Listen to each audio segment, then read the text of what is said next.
you can't have this many interconnections and this many people involved in this many moving parts, and this thing continue to be unsolved, right? I mean, there's too many threads to pull here. I think there's a high probability it will be solved, and I believe that it will be solved because someone that knows something provides that piece of the puzzle, and then the handcuffs are coming out. Yeah.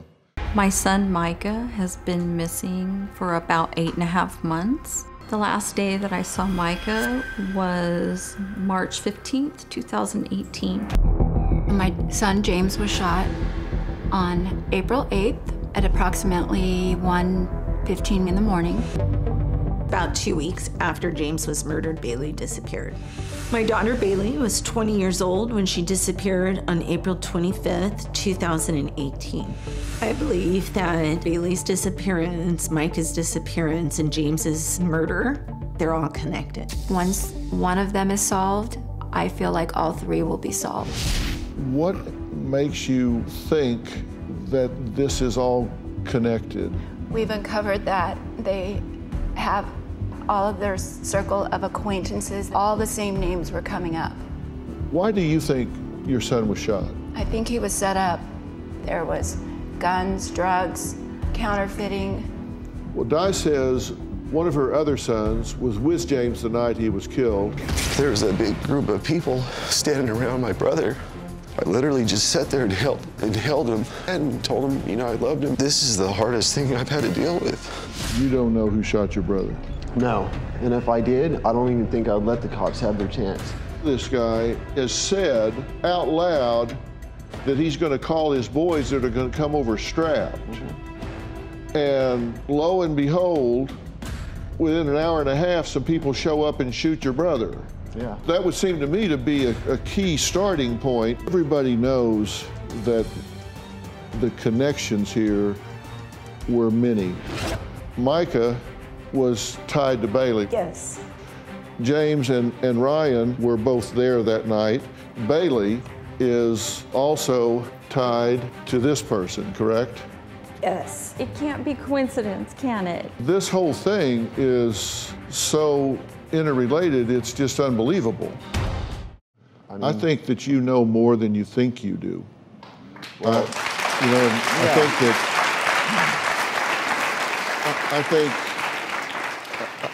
I think with some help to reconstruct some things, and it's, you know, grief is very difficult, and having been through what you've been through and the manner in which it happened, but I really think if we can really sit down and help you reconstruct and break down some things timeline-wise, I think he has more information than he realizes that he has.